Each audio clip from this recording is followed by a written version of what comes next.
Welcome back. Today I'm going to be filming this first part on my Pixel 3 XL, so I apologize for the audio and video quality of this. Once again, I forgot to charge my DSLR, so that's charging right now. What you haven't seen is I got a lot done that I didn't film due to time constraints. Oil pan, front diff, all the new seals and all that stuff, it's all back on there. New oil deflector bolts, new oil pan bolts, and it's looking good to go. Today's goal is going to be getting the motor mounts off. These old motor mounts, yeah, you can see they're a little worn. So I've got a set of those that are going on the cross member, and I got some new nuts, 2 nuts of course, like everyone should have. Well, everyone who I'm not getting there. It should be bolted to that cross member, and then once the power steering rack's bolted to the cross member, I'm going to go ahead and try to get that cross member installed today and get that engine stand, or whatever you want to call this thing, engine support brace, off of there, so it's back on, holding it in the way the BMW gods intended. I was at the point of replacing these motor mounts, and I noticed that there was quite a bit of rust under there, and just general rust around the subframe, like a couple of rusty nuts. Nobody likes rusty nuts, so I'm going to wire brush these and then take care of them with a little bit of spray paint. That's more suited for this application. So I spray painted the rust spot there, and then again there after wire brushing it out. I touched up a couple little areas that had a lot of rust, that had a lot of rust kind of in that area, and then some other spots I think right there too. That was very rusty.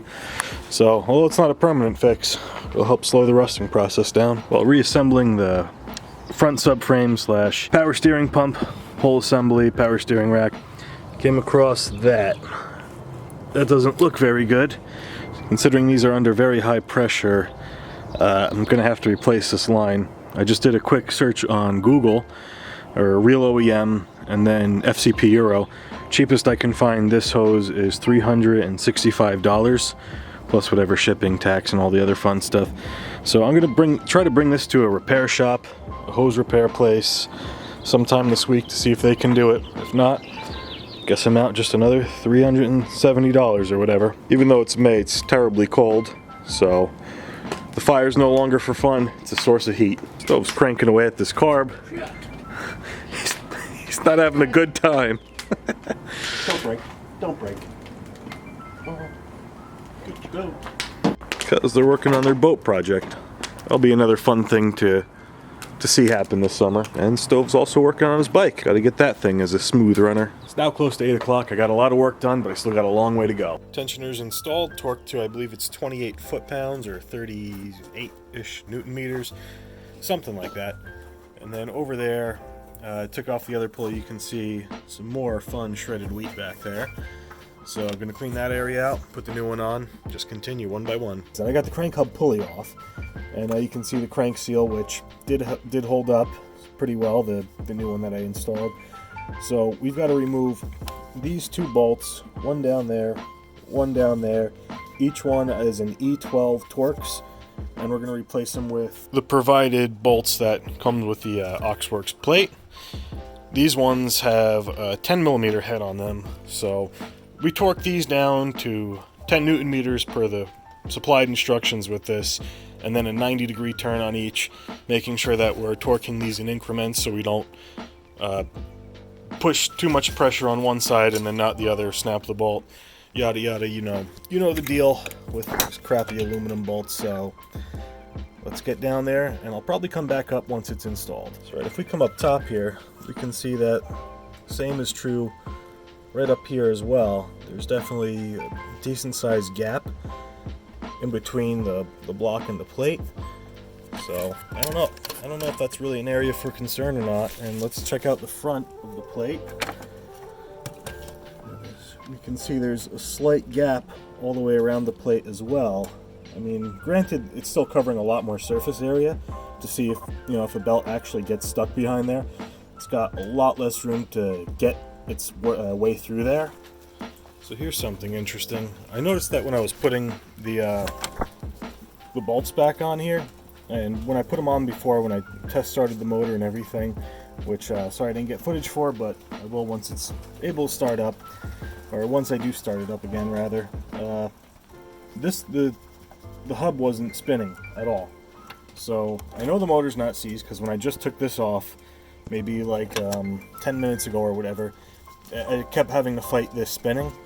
So let's go ahead and try to show you what's going on here. This should spin pretty easily, and I'm putting a lot of force on there. I don't want to put too much, but the won't spin. My guess is that plate is causing interference with the harmonic balancer. So, what a pain. I'm going to double check everything. So just as an update, I installed the pulley again, but a little more lightly, and rotated the crank, and I heard it grinding. So I took the pulley off, and you can see these little aluminum flakes kind of all the way around the pulley area. That was making contact with the pulley inside, or I'm sorry, the crank seal adapter, plate, whatever, inside. So there's definitely, this is definitely standing out way too far for this crank pulley. So I'm gonna see if I can adjust it any further. I don't believe I can, and hopefully that'll resolve the issue. Other than that, I guess I'll call support and see what they say. So just another quick update. I took the plate off. I bent it slightly and really held it down pretty hard with a screwdriver when I was tightening it back up to get it as close to the seal as possible, so it wouldn't make as much contact with the crank pulley. Now I don't know if the plate was maybe machined incorrectly slightly, or if there was an issue with shipping that it could have gotten bent, but I'll show you a picture here. And that's what kind of looks like at the bottom there. As you can see, there's still like a slight little warpage. I think those two bolt holes, maybe it's different on some N54 revisions or whatever, they're a little too far apart, so it's kind of like squeezing it together a little bit. So I think that's what's pushing it out, and I bent it at the bottom and at the top of where it was doing that, and it doesn't really interfere with the seal too much, and it's ever so slightly rubbing the pulley now. Pulley's fully torqued down, all 6 bolts, but as you can see, for the most part, it spins pretty freely. I'm not sponsored or being paid by them in any way. I bought this pretty much right when it came out because it happened. This literally all happened pretty much the week this stuff came out. So we're gonna see. I hope I don't ever break another belt because it would suck to have to go through this process. However, if I do feel a little more reassured that immediately a belt won't try to get in, and if there is a belt breakage, I'm hoping. I mean, I hope that it doesn't happen, but if there is, I'll know if I'm driving it, I'll know to shut it off right away, because the prolonged driving and whatnot's really what causes that problem. Just having it, nice. Just having, need another scratch in my bumper, don't I? Just having it snap when you're running or idling or whatever. Normally, most of the time, it's not going to get its way in there. If you shut that motor off the second you notice that it snapped or you hear it, it's not going to really have time to spin and get sucked in, and all that stuff usually won't happen.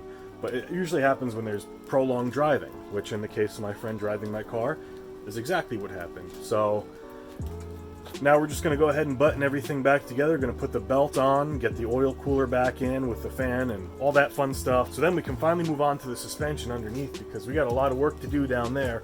And I'm hoping with enough room and everything, or I'll have enough room after doing all the suspension to get that power steering pump line back on there, because even with the subframe on there and all that stuff kind of out of the way, it's still such a pain to get out and put back on. But we're going to see how that works out anyway. It's now the next day, so excuse all this, whatever's going on. I kind of just woke up and got into this. Got a lot done last night. Winded up and put the valve cover on. Secured a couple more things underneath, got the subframe half on, but the problem is I didn't tighten down the power steering rack. So I've got to take the subframe out a little bit more and then tighten it up. Also put the fuel rail in, valve cover's all torqued down. So now today's mission is to get all the electronics hooked back up, coils, fuel injectors, all that fun stuff, Vano solenoids, one's plugged in now. It doesn't really count. That, whatever that is, oil pressure, and then some more things, but there you go. There's the subframe, somewhat back in, and those power steering bolts, which you'll never be able to see here, somewhere around there. Oh, there you go, there and there. The other side's pretty much impossible to get to with that all the way on. It's now close to 8 o'clock. I got a lot of work done, but I still got a long way to go. Got everything back on up top. I'm leaving the coils disconnected. Got the oil cooler in there temporarily. Fixed this hose that was broken. Replaced it with a new one. So I got to add a little bit of coolant in there. I just put in close to 7 quarts of oil because I really did flush out everything. There was no more oil left in the motor when everything came apart. Subframe is back on. Everything under there is almost ready to go. I have to do a front diff fluid change, and I've also got to do a couple other little things like put the axles back in. All the suspension's got to go back together, and that's really much it for tonight. What I'm going to do next though is, since I've got all that stuff disconnected, I'm going to crank the motor a couple times just to build oil pressure, make sure there's no oil leaks before I try to fire it over. However, I'm going to fire it over, or attempt to fire it over, in the next video. So that's going to do it for this video. Make sure you subscribe, like, share it with a friend, and leave a comment below if you have any suggestions or if you'd like to see something else done. But you're going to want to come back for the next part so we can finally see, will it run? And as always, remember, keep it foul.